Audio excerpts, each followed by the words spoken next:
Broadcast is now starting. All attendees are in listen-only mode.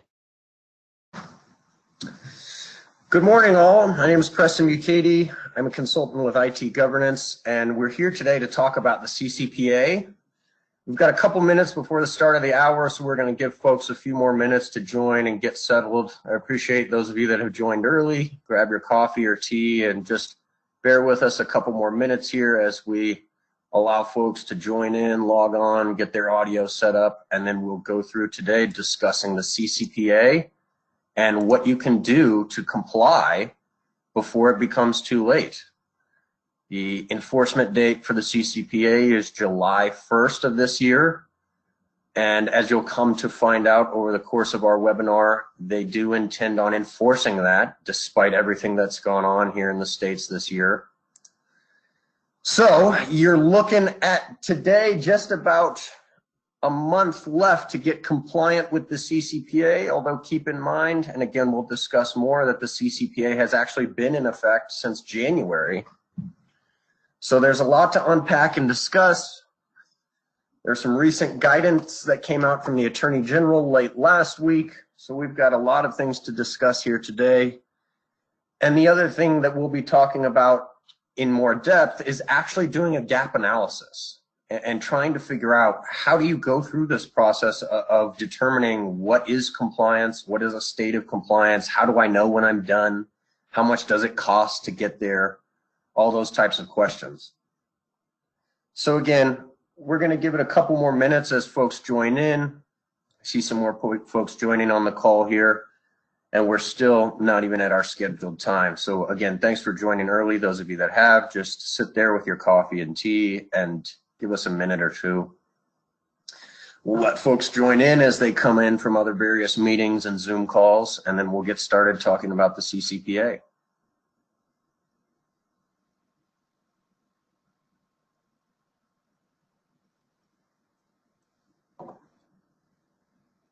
Now, one thing I'll try to advise those of you that are tuned in right now, we will be taking questions, obviously.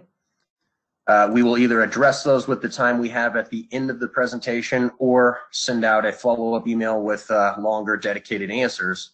So if you have questions or comments about this topic, if you've already got some in your mind, feel free to populate those into the chat or the question panel.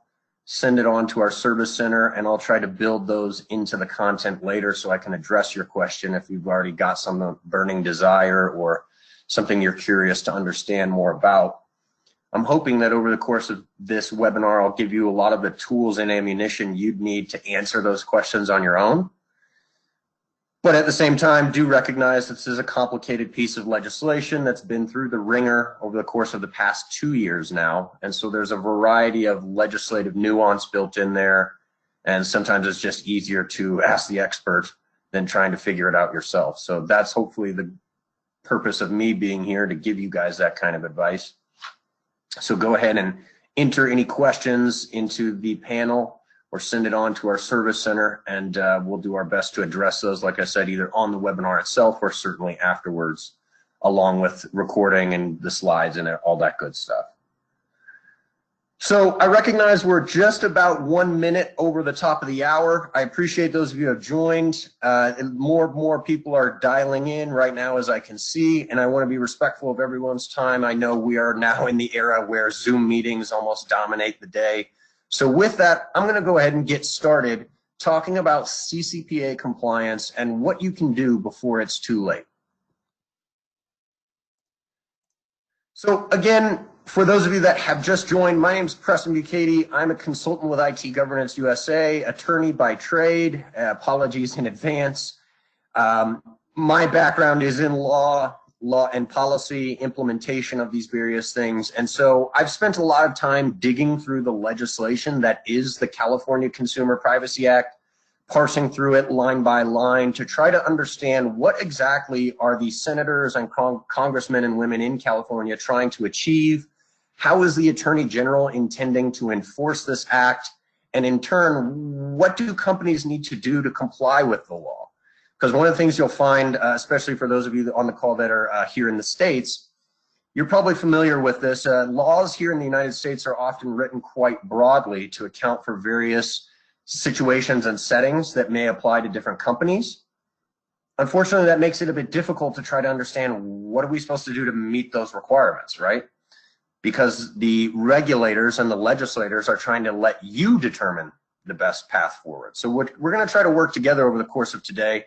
I've written a book about the CCPA. You're welcome to buy it and purchase for more information. You're also welcome, and I give this offer to everybody, give me a shout. If you ever want me to keep you awake on a Sunday evening, I'm happy to talk to you about CCPA. I love this stuff. I'm a nerd about it. I geek out over it. And so if you're not as excited as me, that's totally fine. That's what I'm here for. And then, like I said, I work for IT governance. So a quick word from our sponsor.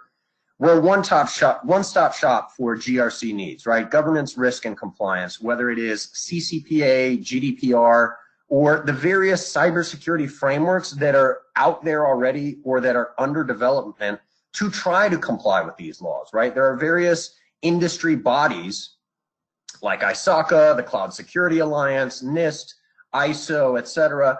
They're all working to try to develop frameworks and schemes to meet cybersecurity needs and legal requirements. And we consider ourselves experts in providing that service to customers and clients. We've been doing it since ISO 27001 was first invented, done thousands of certifications for companies, audits, and everything else. And obviously staying abreast of new laws that get developed here in the United States, like the CCPA. So for today's discussion, we're going to first be talking about the actual text of the regulation.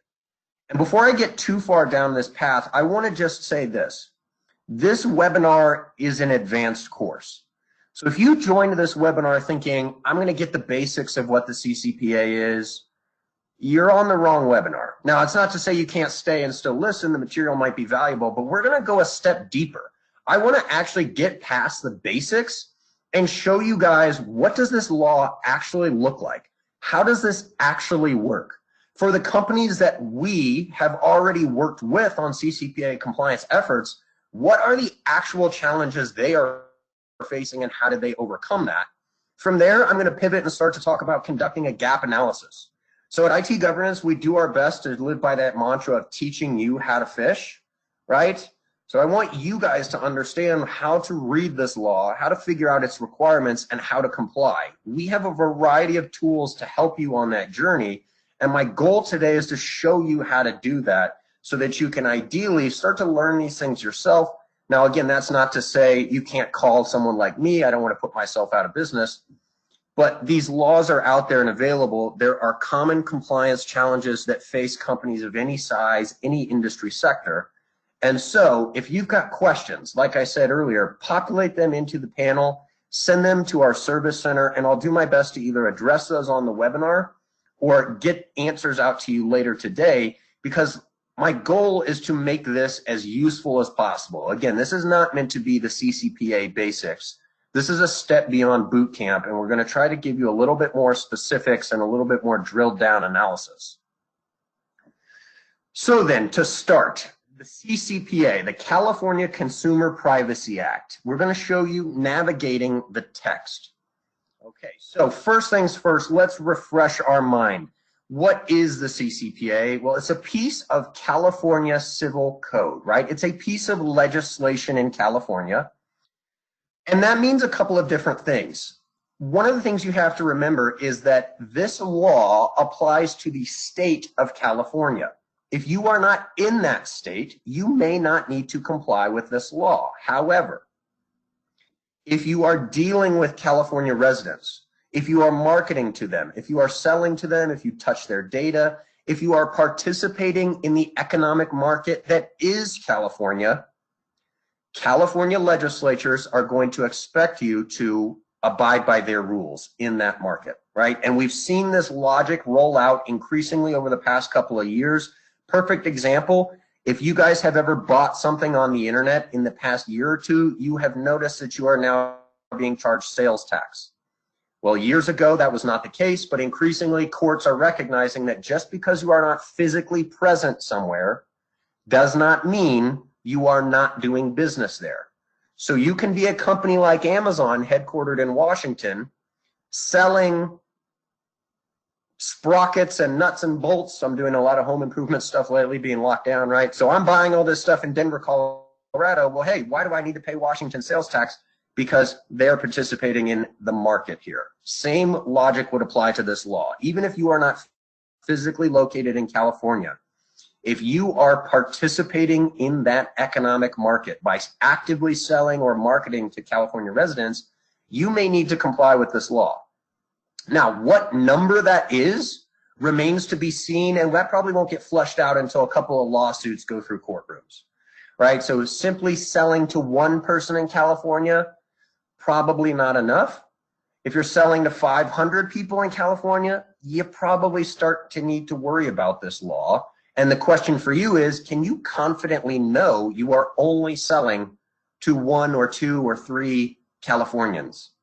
And if you can't say yes, you have to assume they're getting swept up in the myriad of data processing activities that I know your marketing and salespeople are doing without your permission, right? They're collecting emails, they're collecting blood type for whatever reason. They think that people with AB positive blood will be more receptive to commercials. I don't understand the marketing, but they're collecting data, right? So you need to be aware of what they're collecting and who they collect it from, so you know what laws you need to deal with when processing that personal information. Now, the other key thing to think about, you saw in the last slide, and I'm going to break it out more here, is that the CCPA gives rights to us. And isn't that nice for us Americans now starting to participate in the privacy rights scheme? We can call on all of these various bodies you see on the slide for all of these various topics, because they now need to give this to us. The business at issue, the organization that collects and processes the data, determines the purposes and means of what that data is used for, right? They need to monitor security. They need to ensure that their service providers are meeting the same types of requirements. In turn, those duties flow back to us, right? Those duties for security, making sure our data is safe, making sure it's accurate, letting us see copies of it, God forbid, right? Or perhaps letting us delete that data if there's no valid reason for them to have it anymore. At the same time, we have some rights and obligations going back to the business, and that comes under this idea of a verifiable consumer access request. The idea that you can now, if you are a California resident who's where these rights apply to you, you can now email or contact a business in California that has to comply with this law and ask them, can I see my data? What are you doing with it? Who do you give it to? Why do you have it? And perhaps what's most problematic of all, will you please delete it? So again, you need to understand the variety of legal requirements that this law is now pushing out into the market. And the reason that we are here today talking about the CCPA, guys, is because this is a watershed moment in privacy law in the United States. Existing privacy law is mostly focused around harm after a data breach. So hey, if your social security number was lost in the Equifax data breach, and statistically 1 in 3 people in the United States that affects, and somebody bought a Winnebago in your name, well, you have a right to sue Equifax for the cost of that Winnebago and all the time and energy you had to spend getting your money back. Now, under the CCPA, you may have all of these various additional rights on top of that, right? The access to your information. So if a company simply does not reply to you, that's a legal violation, right? So that's why we're here today. Now, again, I'm going to leave a lot of that content for the basics. IT governance has no shortage of white papers and blog material, much of it written by me, so I apologize if it's a bit wordy. But we have a lot of material already explaining the rules, relationships, and requirements under the CCPA. That's not my goal here today, right? So I'm just trying to give you a bit of a refresher before we get a layer deep into the weeds. Now, the other reason you need to worry about this law is because of the breadth of who it applies to, right? Existing privacy laws in the United States, like I just said, are mostly focused around data breaches. This law applies to you simply if you are processing data, right? And it's one of the first laws here in the States that is following that trend we've seen come out of Europe from the General Data Protection Regulation, right? The GDPR. Now, if you are a nerd like me and you've been watching the legislative developments in this space, you will know that other states are walking in line with this model. New York released the SHIELD Act earlier this year around March. Various other states have proposed legislation. And honestly, guys, that stuff has just been kind of mired in everything else that's going on this year. As you can imagine, there's a lot more emphasis around contact tracing and COVID. But there are states that are adopting this model. And the idea is that if you are simply processing personal information, you need to do something with that. You need to protect that data at the very least. Perhaps you have an obligation to act as a fiduciary with that information. And you may have additional obligations above that, right? Meeting security safeguards, giving people access, or otherwise facilitating their quote unquote right to privacy. And increasingly, there's a nuanced understanding of what that right to privacy looks like in an increasingly digital world, right? The COVID pandemic has pressed that upon us more now than ever. Our lives are almost entirely connected by technology. Behind the scenes, there is a huge volume of technical identifiers that are processed, shared, traded, combined, collected to create a profile on you, to either market to you or just to simply conduct business, right? I need your phone number in order to call you. I need your address in order to ship you stuff.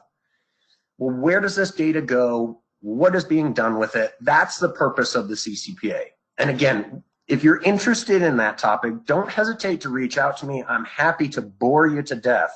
And there's already a wealth of information on our website where you can learn what the CCPA requires, 10 steps to compliance, all of that kind of stuff. We've got action plans and checklists to get you ready. Today, I'm trying to take you a layer deeper.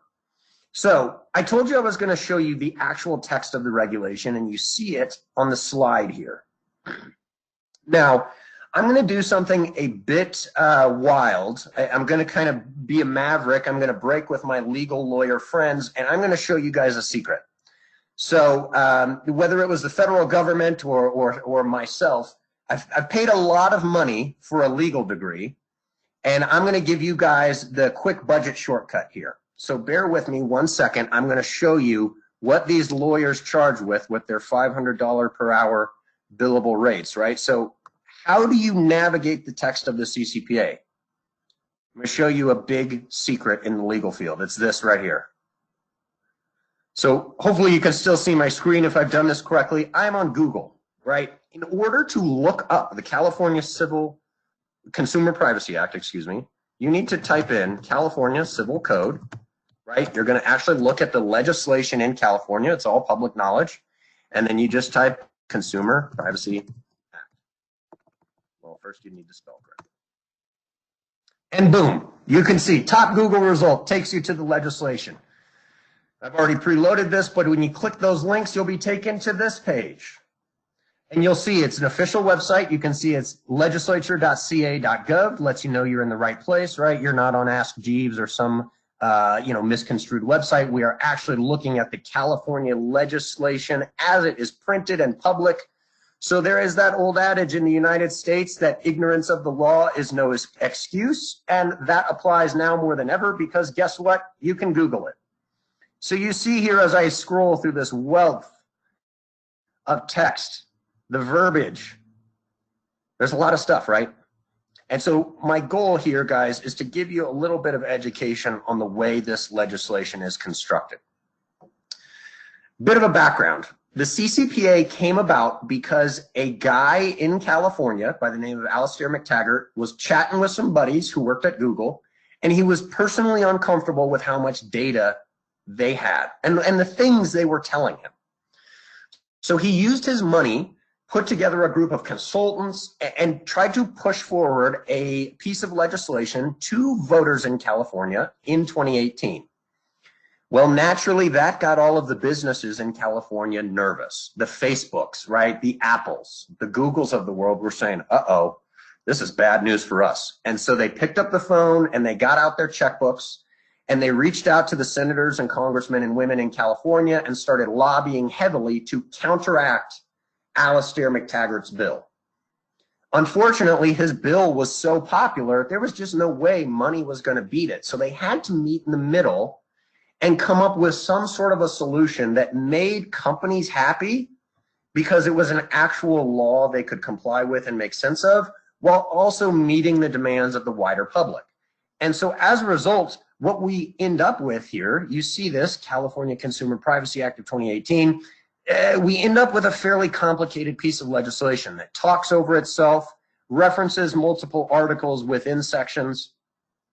Frankly, in my personal opinion, and granted, right, this is my opinion, not necessarily that of my employer, it's not a well-written piece of legislation. It's kind of confusing. There's a lot of misconstrued gaps. There's still a lot of stuff that needs to be sorted out, but that goes back to what I said earlier, right? The purpose of legislation in the United States is to try to be vague. It's to try to be broad, to allow private industry to come up with the best solution. And so to that end, it's up to you guys to figure out how to comply with this. And only after somebody sues you and a judge tells you you did it wrong, will you know whether you're compliant or not, right?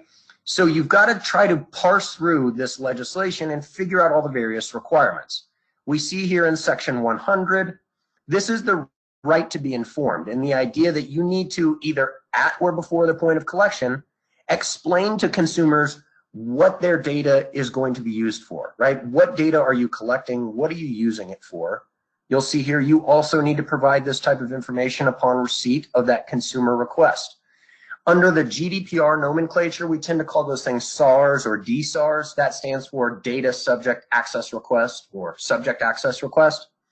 Now, we get into those as we scroll down. So we see some like this one under section 105, a consumer shall have the right to request that a business delete any personal information about the consumer, right? So think about that. Ask yourself, are you in a position where you are comfortable deleting personal data?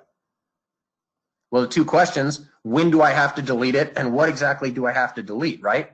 You'll see here the legislation tells you, hey, this is not an all-encompassing right. There are actual instances where a business shall not be required to comply with a consumer's request to delete. And here are some of those examples. What's more, if you scroll down to section 140, you will find that's where the definitions are outlined. And I know if you are like me and you look at this stuff all day, you tend to get a little snowblind. But if you're a nerd, you'll know section 140.0 is where personal information is defined, right? So we've got the broad definition, and then we've got a non-exhaustive list of examples, right? There's types of data elements we need to be worried about. Again, another reason we are talking about the CCPA, California's privacy law, as opposed to, say, Kansas's privacy law, is because it has an increasingly broad definition of what constitutes personal information. Now, you see from this list I've highlighted, there's a lot of things we already kind of know about, right? Biometrics, identifiers like name or address. There are some other unique and interesting things buried in this legislation, right? Geolocation data. What about internet activity information, including but not limited to browsing history and search history? A lot of teenage boys might be excited that they can have their search history deleted, but you'll find from this definition here, it's very, very broad, right? This is information that could be associated with or reasonably linked directly or indirectly with a particular consumer or household. Now, again, guys, I'm trying to teach you how to navigate the text of the regulation. And what you're going to find, first of all, is you're going to need reading glasses because you're going to be doing a lot of this where you're staring at the computer screen. But you're also going to need to focus very much on the language and syntax and the construction of these sentences. So look at this, right? Consumer or household. What does that mean exactly? Well, let's scroll up. We see that consumer is defined by reference of a definition found in another piece of California law. So good luck with that. But unfortunately, household is not defined. Now, I have to assume that this topic was thrown in because we are now in an era of the Google Homes, the Amazon Alexas. In fact, I need to be careful because I probably just activated mine. Okay, we're good. But that's the question, right? Okay, so personal information. It's a huge expanse of data. It could apply to an individual human being or perhaps a group of human beings who all live under the same house. Right, so again, I'm going to step back for a second and just show you that section 140 is for the definitions, but let's go back to the top, right? We're at 105 where you have to delete data. Consumers shall have the right to request that business delete data. You see under section 110, this is more of your access requests. So if a consumer emails you, they can ask about these types of things. the categories of personal information that are collected, the categories of sources, the type, the business purpose, who you give it to, what it's used for. And if you read even further, this is where it starts to get really fun and confusing. Potentially, you need to put this stuff in your privacy policy, but that's pursuant to subparagraph B. So then we got to scroll down to subsection 130, right? We go down here and you see if a business maintains an internet website, you have to make that available to them. And then what's further, you see for purposes of subdivision B of section 110, this kinds of stuff might need to be put in your privacy policy. Same here for purposes of subdivision B of section 115. So we got to scroll back up. What is section 115? It is a right to request. Now you see section 120, a consumer right. This is that right to opt out. The idea here is that if you are in the business of selling personal information, well, buckle up, because your next 5 years are about to get exciting, and the customers, or I should say the product, is about to undercut you, right? A lot of privacy laws are giving people the right to opt out of data sales. So you need to figure out technologically how you can do that. You need to figure out contractually how that's going to impact your business model and your profit, revenue sharing, whatever, with business partners, data sharing, ad brokers, you know, that space. And then number three, you gotta create a rights mechanism, a communication channel where people can contact you on the website, and you can action these requests within 45 days. And not just that, keep records of it to demonstrate you're compliant. So there's a wealth of other information buried throughout the text here, right? You see section 30, I already kind of touched on. That's about dealing with some of these requirements, right? The actual procedural elements of what to put in a privacy policy, how long it takes you to reply to things. So you'll see here, you need to have a 12-month look back period. Other various elements, you know, the much discussed do not sell my personal information link, which the Attorney General has just released additional guidance on. Again, you see the definitions in section 140. Now, the other important sections here that I'll point you to are section 145. This is for everybody that doesn't have to deal with the CCPA. So that's always important, right? That's less laws to deal with. So if you are already, for example, managing medical information under HIPAA, you may not need to deal with the CCPA for that medical information specifically. So it doesn't apply to marketing activities outside of medical info, but there are other requirements here, other laws that get roped in, right? You see HIPAA is called out right there. There's some other caveats, right? If you're dealing with vehicle warranties and manufacturer recalls, that has been accepted. There are some exceptions around employee data. So for those of you that don't know, employee data, you got 1 year to figure it out. The California legislature basically decided, that's confusing. We'll get back to it in 2021. And at the way this year has gone thus far, I don't blame them anymore. Now, the last section I need you to focus on is this one, section 150. This is the damages. And for those of you on the call that are legal nerds, this is what keeps us awake at night, gets us excited. You'll see here, any consumer whose non-encrypted and non-redacted personal information, as defined above, can recover damages in an amount no less than $100 and no greater than $750, or the actual damages. The reason this sentence is important, in United States law, the rule of thumb is no harm, no foul. Again, you know, six-figure education, that's the type of stuff you learn. So if you are not physically or financially impacted by someone's actions, in theory, you haven't been harmed and you don't really need to take up the court's time.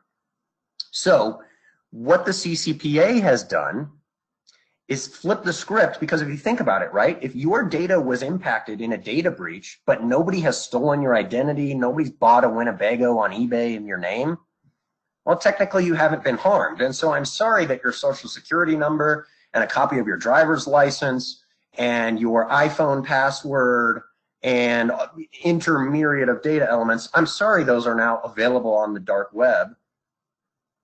No harm, no foul. Well, the CCPA has said, guess what? Even if someone hasn't suffered an actual economic damage, they can still come and sue you for some amount between $100 and $750. Now, that may not sound like a lot, but think about this. If you have a data breach that affects 5,000 people, 40,000 people, 1 million people, 10 million people, that number starts to ratchet up pretty quickly.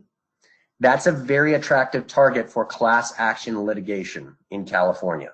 And guess what, guys? If you think, oh, that wouldn't happen to me, baby, it's already happening. For those of you that use Zoom, Zoom is currently in litigation in California for a violation of the CCPA. So now maybe that means we can all get a $5 check at the end of the year because we'll all get our class action benefits mailed to us. But I'm telling you, this stuff does happen. And for those of you that have joined the call that are not American, you're coming from Europe or Asia or Latin America, you need to be aware of the cost of litigation in the United States.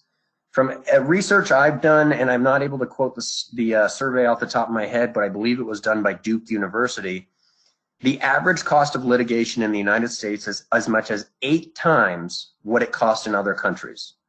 The United States is a litigious society. There is a cost of doing business here, and this is going to be an exciting money grab for plaintiffs' counsel in California. So stay tuned because I suspect we will see more on that topic over the course of this year and coming years. So hopefully that gave you a nice taste of the actual text of the regulation. From here, though, I'm going to talk about some common compliance challenges and how to solve them. So this slide is relatively bare bones, but here's the reason, guys. These are common compliance challenges. They apply to everybody that I've worked with, and they apply to all privacy legislation, whether we're talking about the CCPA, the GDPR, the LGPD in Brazil, whatever India is coming up with at the moment, right? Perhaps a new privacy law in Europe, the e-privacy directive, or whatever gets dreamed up to combat COVID. It's the same stuff that I see over and over and over. And then that goes back to my statement earlier. I want to teach you how to fish because I see everybody sticking their hand in the river, fumbling for salmon. Let me just give you a poll. So the first thing I often see is responsibility and oversight. The idea is that somebody needs to have ownership of this issue. This is a budding area of legislation, of law, of compliance. As a result, somebody at your company needs to wear this hat. They need to become a nerd like me. They need to read the blogs, follow the news, and stay on top of the evolving legal landscape here. Not only that, they need to be accountable to make sure it actually gets done at the organization. That's typically the issue I see. There may already be a legal counsel position that's staying abreast of what the law requires, but in terms of actually getting it done, nobody is officially accountable, so nobody really takes charge. Things fall through the cracks, there's overlaps, and balls get dropped, and as a result, nothing gets done, right? So that goes to my next bullet there, planning and resources. Whether you are just starting on your compliance journey or you think you've already checked the boxes and you just need to evolve into maintenance mode, make sure you have dedicated sufficient time and energy to this effort, right? This is not a tick the box, one and done 10-minute exercise. This is a programmatic model for compliance. And the more time and energy you spend setting this up correctly, the easier your life will be down the road, right? It's sort of like I tell people, you kind of have 2 choices when it comes to doing the dishes after dinner. You can either wash every single plate that comes through the sink, or you can spend a while building a dishwasher, and then maybe you only have to do the pots and pans. Wouldn't that be nice, right? So put sufficient time and energy into building your compliance program. And then from there, you see some of the elements that program should contain. So the first thing is contract management. Now, hopefully by this point of your evolution, you've already got legal management under control. You've got somebody educating you on the laws. You also need to pay attention to what your customers and suppliers want, because some of those people go above and beyond what the law requires. And you need to understand the difference so that you can either meet those requirements and make your customers happy, or push back and say, hey, that's not a requirement, I'm not going to do it, right? So contract management is an important piece. What is the intake method for customers, suppliers, and vendors? How do you determine who is a high priority or a high risk customer, supplier, vendor? What does their contract require? And how do you kind of keep track of all of that stuff? How do you just stay organized? From there, once you understand all your various requirements, you can turn around and figure out what you are actually doing. And that goes to my bullet point on the bottom right, mapping the life cycle, right? You need to sort of figure out, what are we doing? What data do we collect? What do we do with it? And I'm telling you, go talk to marketing, go talk to sales, talk to them a couple of times. You may even need to inform them a little bit. Figure out what data you're processing, where it's going, because you're going to turn around and explain that to people, right? The right to access, you need to give that to folks at or before the time of collection. That's where your privacy notice comes in handy. That is the public-facing website that says, here's the data we collect, here's what we do with it. Now, I've seen a lot of privacy notices, guys, and they're often written by lawyers, which typically means they're long and wordy. I have to imagine those folks are charging by either the word or the minute. It doesn't need to be rocket science. If you actually go through the legislation, or you can contact me because I've done it, I've got a 5-step document on what you need to include in a CCPA privacy notice. 5 boxes to tick. So don't kill yourself on this effort, because what you got to remember is you want to make the privacy notice digestible to all of your customers. Because the more people understand what you're doing with their data, the less likely they're going to email you with a data subject access request. So the more you can explain this stuff ahead of time, the less you have to deal with it on the back end. Now, talking about back end, usually once you get ahead of the sort of outreach, the explanation, the transparency and access issues, you just need to button up security. Right, making sure that you can demonstrate you've met your legal obligation for security, and that if and when an issue does arise, you've got the mechanisms in place to identify that issue, classify it as an incident or an event, and then take appropriate escalation procedures as necessary with either incident response team or the IT or information security team, right? Because from a privacy perspective, you need to let people know about the risk they've been exposed to, right? Their social security number is now posted on Yahoo, so good luck with that. But you need to rope in your legal team, because that data breaches sometimes lead to litigation, right? So you may need to be involving outside counsel, forensic investigators to protect all of that data by the attorney-client privilege. You're going to have to work with your own internal teams to plug that hole and then do corrective action analysis to make sure it doesn't happen again. Meanwhile, you're preparing those notifications to affected data subjects. There's a lot of stuff that has to happen. And if you're familiar with the GDPR and those requirements, it's got to happen pretty fast. So again, in terms of navigating the text of the CCPA regulation, you'll find that they actually have a breach notification template copied in the California Civil Code. Doesn't get more easy than that. So how do you meet some of these common compliance challenges? That's kind of really the point of this webinar. Gap analysis, right? I'm sure you guys have heard that term bandied about. And the idea is that you are trying to figure out, what do I need to comply with? Where am I today? And what is that gap? Okay, so I've done a lot of the heavy lifting for you. So you saw the webpage with the CCPA legislation, right? It's dense. It's not even well formatted to make it easy for you. I spent a significant amount of time last year, and I have updated it since as new guidance has come out, putting together and parsing through that law to create a gap analysis tool. Now, it's not just me. I'm not trying to take all the credit. We did a lot of work with other folks at IT Governance. Shout out to the guys like Luke Milner and William Gamble and others.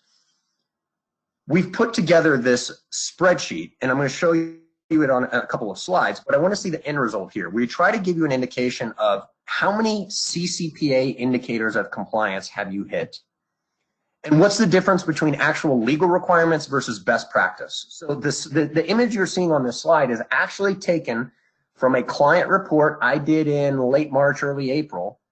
You'll see here that they were at an okay position in terms of legal compliance, not a lot of green, but lots of stuff to yellow that was easy to move to green. However, there's a lot of stuff they can improve in terms of best practices.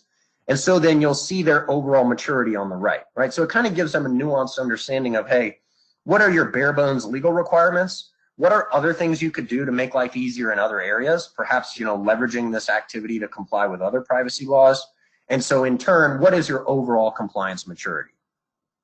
Now, like I said, I've got a slide, I think it's 2 slides from now, where I get into that in more detail.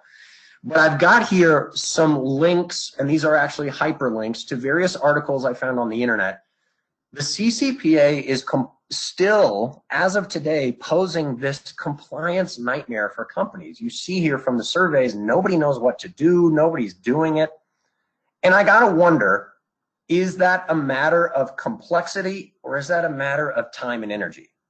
Because as someone who has peeled through the law himself, it's not terribly complicated, but it does take a sufficient amount of time and energy.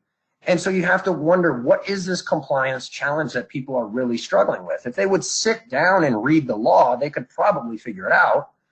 The answer is that might take a month or two of your time, full time, 40 to 50 hours a week of doing nothing else but that.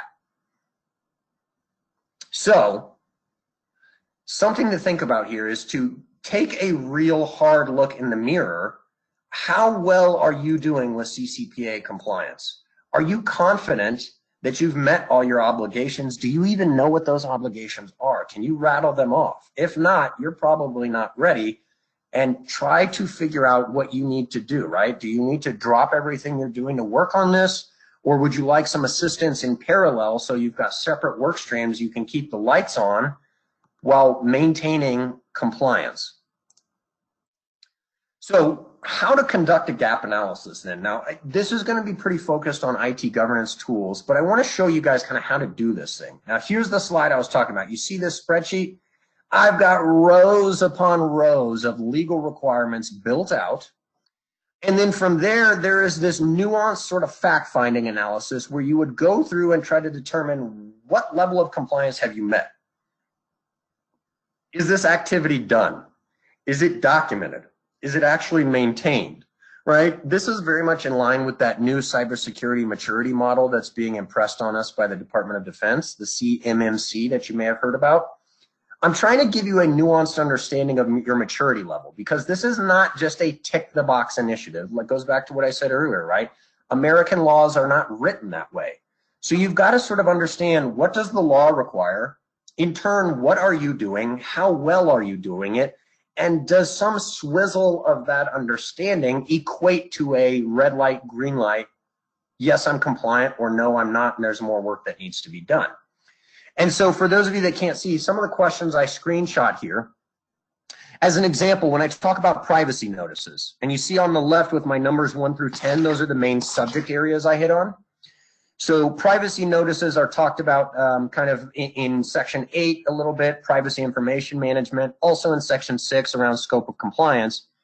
I'm asking things like, does the privacy notice contain a description of consumer rights? Does it contain a method for submitting consumer requests? Does it contain appropriate descriptions of information that is collected, processed, and disclosed? Does the organization collect or process from devices? If so, are inferences drawn? If so, are those explained, right? Do you have a method for determining a consumer's age? For consumers that are age 0 to 13, for consumers that are age 13 to 16, and for consumers that are age 16 and above? Does the organization have a consumer access request process, right? Is it built? Is it maintained? Are employees able to action these? If you've dealt with me doing a doing a gap analysis, you'll know I can kind of be persnickety on these. I will email your data privacy officer. I'll call the 1-800 number. I want to know if people can actually do this stuff, right? Because it's not just enough to say you're doing it. You actually have to be able to do it, and then you got to be able to prove it was done. So part of doing a gap analysis is not just distilling the law into actionable requirements and then going through and seeing if you've met those requirements. It's also trying to make sure that these things can and are being actively maintained, right? So again, it's that level of process maturity.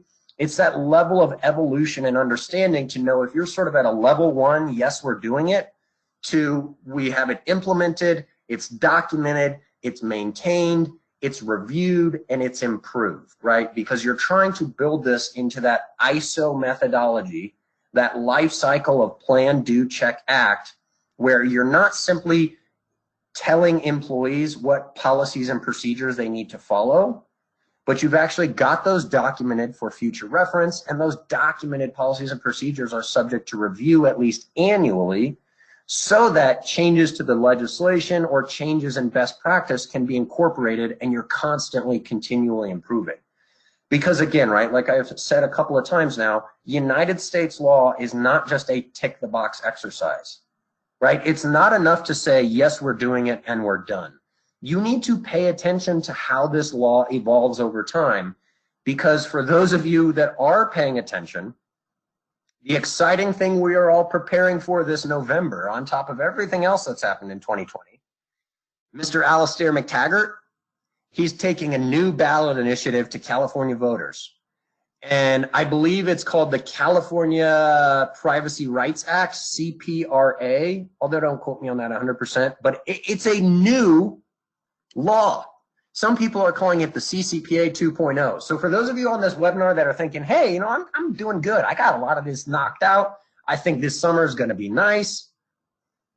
Like I said, buckle up, because we are on a roller coaster the next couple of years until various governing bodies determine what these laws are going to require from us. It's constantly changing. It's like trying to build a house on quicksand. So what can I tell you in terms of demonstrating compliance? This slide is meant to refresh you, right? The CCPA is just one law for one state, but it does overlap with existing laws, right? Whether they're existing laws in your state or existing laws in California. And that's one of the legislative complexities of the CCPA. As an example, that data breach section I showed you, section 150, that actually refers to a definition of personal information from a separate body of law. So technically, the types of info that are covered by the CCPA are not the types of info that people can sue you for under a breach of the CCPA. It's a different legal definition. So you got to kind of piece together where these things are strung together and strung apart. Keeping in mind this is for-profit institutions, there are some jurisdictional thresholds there. And then we've got those new definitions of personal information and also the various parties that play a role in the compliance scheme, right? Business versus a service provider, a business purpose versus a commercial purpose. There's different obligations depending on who you are and what you do with the data. So what are your steps to compliance? Hopefully from now at this point, you've kind of gotten a sense of the high level path I'm trying to outline for you, right? First thing you need to do, you need to get board level support. You either need to have the carrot or the stick to get everybody at the company to walk the line on these new privacy laws, because it's going to require a bit of a change in culture, certainly a change in process and procedure, right? Hey, we cannot simply go collecting data anymore. We need to analyze it. We need to think about it. We need to conduct risk management. So in complying with the law, once you've got support to go do this work, figure out where you are today, start to understand your operational processes and procedures based on what's going on, right? Mapping your data flows. What are sales, marketing, HR, IT, various other departments doing with data? And from there, as you're documenting your process and operational approach, you can start to close those gaps, right? Close the system vulnerabilities, remediate issues in process. Once you've got all that buttoned up, you should hopefully be training people, and you're training them on two things. Number one is a general overview of privacy law. So whether that's GDPR, CCPA, or just privacy as a topic. But you also want to train them on those processes and procedures, right? Because what you want to educate your staff on is, here's what the rules are, here's what you need to do to meet those rules. And hopefully don't make it more complicated for them than that, right? Because they've got a full-time job doing marketing, doing sales. They don't need to be legal experts in CCPA. That's the job for folks like me. Our job is to tell you what you can do to support that effort. The last stage of the puzzle, like I had just said, is that monitor, audit, and continual improvement stage. Circling back and improving this over time. And like I said, I used the phrase earlier, this is really a programmatic model for compliance. This is not a list of 10 things to go do. This is about building a sustainable program to ensure compliance over time, because the law is certainly going to change over time. So what can you do? What kind of tools can you put in your toolbox? What kind of ammunition can you give yourself to go fight this good fight? Like I said at the outset, there is a wealth of freely available resources on our website. And one of the ones that I've put together in conjunction with various other folks, too many to name, but I appreciate all of their work as a giant team effort. We've got a 7-step checklist for CCPA compliance. So step one, go download that free PDF and see if you are in a comfortable position. If you can read through that checklist and you're thinking, I feel pretty good, you are further along that path to evolution than some of the other folks, right? You may need to just focus on maintenance and audit and improvement as opposed to starting from scratch. Now, if you are going through that checklist effort and you're thinking, oh gosh, I'm not really sure, conduct a detailed gap analysis, right? The tools and information are available for you, happy to assist. Try to figure out where exactly you are in a granular matter so that you can go through and close those various gaps, right? And to that end, inevitably, this is going to involve creating a personal information inventory. It's going to require you to map your data flows. So there's a little bit of gap analysis, right? Understanding where we are, a little bit of operations. Let's start to actually do stuff. And then, like I said, at the end, you can go about and get some training in place. In my opinion, the best training is done virtually. And frankly, I said that pre-COVID because it was the most convenient. And in turn, that meant most people actually did it. It's awfully hard to get a bunch of people in a room at the same time unless you're giving them free pizza or beer. But now everybody's working from home, right? We are in an increasingly interconnected and remote world. So start to think about virtual learning management systems to get this training impressed upon your staff, because I can tell you, I promise you from experience, data breaches are not a matter of if, but when. Somebody at some point is going to click a link and it's going to cause problems. The more you can educate people, the more you can simplify those problems ahead of time. I think it was Ben Franklin who said, an ounce of prevention is worth a pound of cure. So that's why when I do my gap analysis work, and then when I do the ongoing consultancy to close those gaps, I try very much to focus on the most simple method possible, right? Giving the tools to the data subjects to make your life easier, because I fully understand, as much as I love privacy law, it's not everyone's cup of tea. And so unless you want to spend 40 to 60 hours a week doing this stuff, reading blogs on the weekend, you're welcome to come over and hang out with me. I'd love to chat about it. Otherwise, I'd like to make life as easy for you as possible so you can get back to whatever you do, sales, marketing, human resources, information security, or support. Keep the paychecks coming so that the legal counsel like me can stay buried in legislation, right? So to that end, before I pivot and open the line for questions and comments, just a bit of a slide here, right? Taking it back to IT governance, we've got a variety of tools and service offerings to help you on your compliance journey. And whether those are self-service options to let you figure this out on your own, if you think you already understand the requirements and how to comply, or whether you just want somebody to jump into the pool and help teach you to swim, we are here to tailor our consultancy to you. And that's kind of the point of IT governance, not to make this into a commercial, but we really try to strive on meeting your expectations, meeting your budget and needs, and then, like I said, giving you the fishing pole so that you can do this on your own going forward, right? We're trying to make sure that you don't need to keep coming back to the well, because nothing is more frustrating than teaching someone about a law and then finding out that they're still violating it, right? I want to make sure you get to a place of compliance and that you manage that compliance in an ongoing way. So we've got a variety of things to help you on that journey, like I said, anywhere from self-service tools all the way to a DPO or a chief privacy officer as a service model, where we can come in on a part-time basis, a set number of hours per month, and basically do it all for you. Set up the communication channels, get your privacy policy into a state of compliance, and manage breach response or regulatory issues on your behalf. So with that, I'm going to go ahead and take a breath. I realize I've been talking at you guys for quite a long time, and I'd like to see some people talking back my way. So I'm going to open this up, and give me 1 minute to scroll through the questions here, and we will start to address some of these. So as I see here, the first question, is there a USA-based dial-in for the audio? I apologize. That's a question I probably should have addressed at the outset. There is USA-based dial-in information. I believe you just need to access the GoToWebinar materials, and they will have dial-in numbers for tons of countries. I don't remember the exact number. I'm guessing there's at least 20.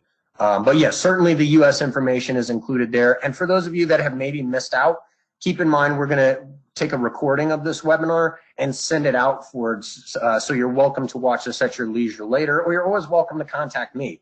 I'm a pretty easy guy to find on LinkedIn. It's kind of ironic for being in the privacy space. I'm very Googleable. So reach out to me, give me a note on LinkedIn, and I'm happy to address any questions you may have missed out on if the audio was causing you issues. Now that follows along nicely with my next question here. Will you be sharing the slides? Of course, yeah, happy to share the slides. No need to take notes. Although, hey, it's not bad. I love educating people on privacy, and I like to see them excited about it. But yes, we'll be sharing the slides. And like I just said, you're more than welcome to reach out to me. You've got the Service Center email here, or I believe I included my contact information on my slide. You can find me on LinkedIn and various other social media channels. I'm easy to get a hold of, and I'm happy to talk to you about this stuff. In fact, I'll probably overwhelm you with privacy info. So give me a shout if you need something. No need to take notes here. I'm happy to discuss things with you. And like I said, you can watch this at your leisure later. There are also notes in the slides, so there's some additional content that you'll get on the slides itself. Yep, another question about the audio of the recording being available. Yes, apologies. My problem, my fault for not addressing that immediately. So apologies, guys. Hopefully you weren't too nervous thinking about that. Now, here's a great question. Since this is state specific, have you offered similar risks for, it looks like a New York law? Yes, the New York cybersecurity regulations and the New York Shield Act. Great question, absolute great question. So I will say that very much in line with the preface of the question, yes, the CCPA gap analysis is specifically directed towards gap analysis with the CCPA. Now, caveat there, right? Now, as a lawyer, I can't be in the business of you know, sort of self-service legal offerings. It's meant to be a business consultancy, CCPA, getting you to a state of compliance. So I got to be careful about how I do laws in other states. What I mean to say here is, I'm not trying to sound like a cop-out. When I do the gap analysis, when other consultants at IT governance do the gap analysis, we have the option to build in considerations from other state laws, because we will sort of look at it through that holistic lens. And we'll think about issues you may have in Europe under GDPR, or in Canada under PIPEDA, or in New York under the NYDFS, or the New York Shield Act, right? Some various other laws that may come into play. I know Nevada came out with a sort of privacy-ish law last year. He's also got data breach laws in all 50 states. So when I do a gap analysis, when other consultants do gap analysis, we take that holistic lens and we try to point you in that direction. But I would try to indicate for those of you that are looking at the CCPA gap analysis, do think about that as CCPA California specific. And if you're wanting to sort of blend that together with other laws, give us a shout. We could try to stitch that together for you. As an example, I have put together a spreadsheet offering that does its best to combine CCPA and GDPR, so it's got that areas of overlap.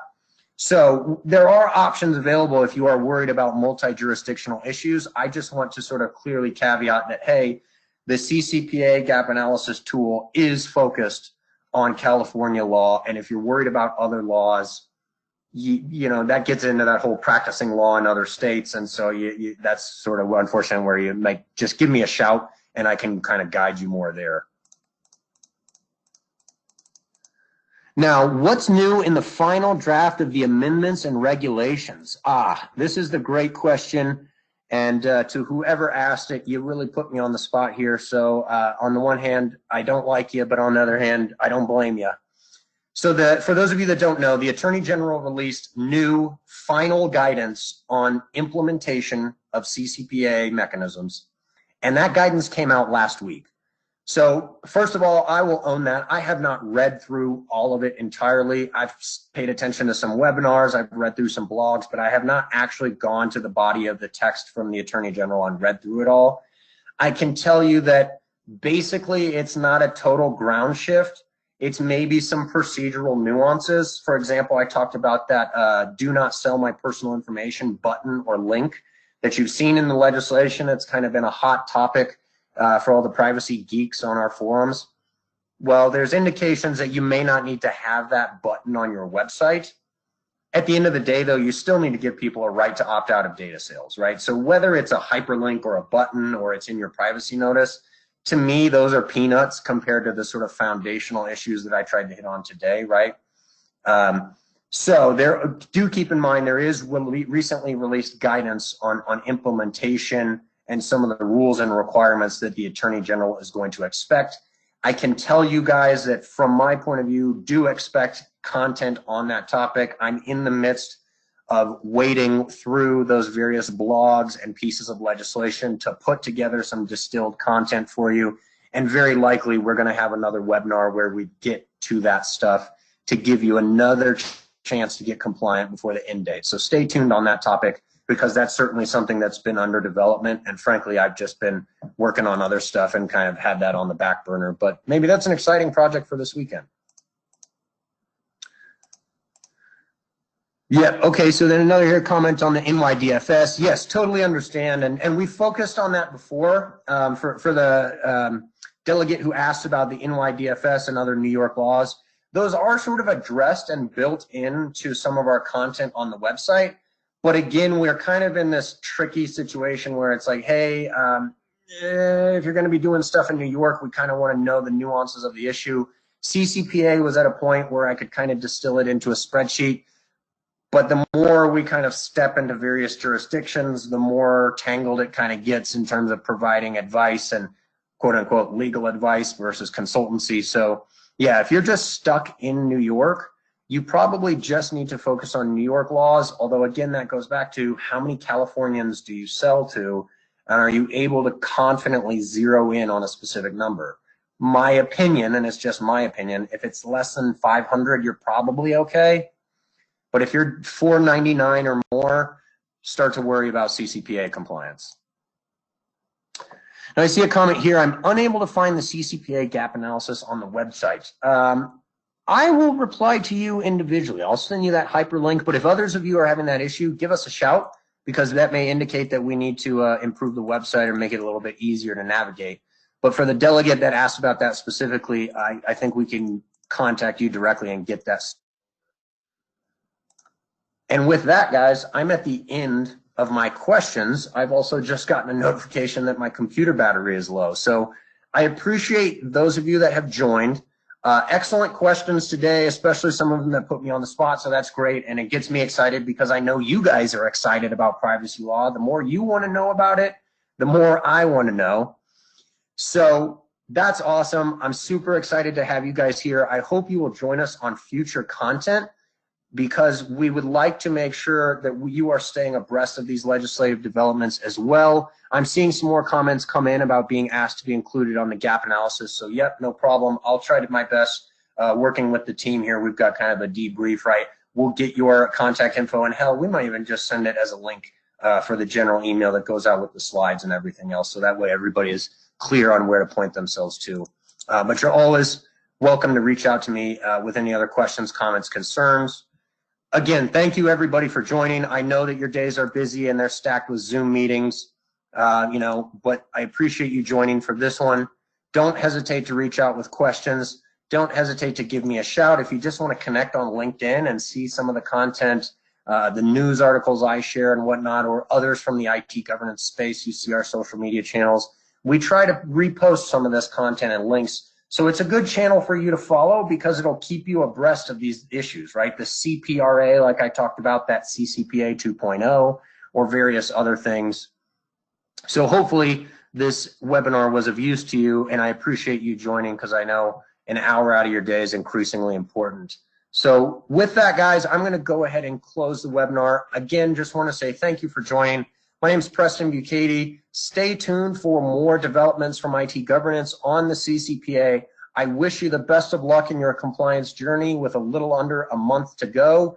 And I would remind you to get things prepared, because the parting thought I'll leave you with is, in March, in the midst of the COVID craziness, the California Attorney General released a statement on his website saying he intends to prosecute, regardless of everything that's going on this year. So I would expect that come July 1st, we're going to start to see some stuff coming out of the gate.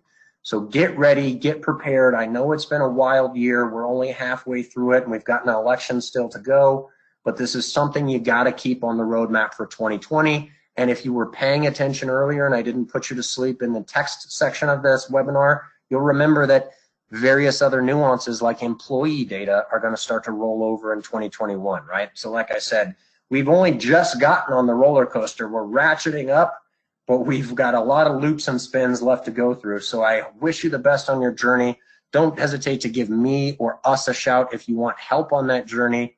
And until next time, stay compliant, keep your data private, and enjoy the rest of your day. Thank you.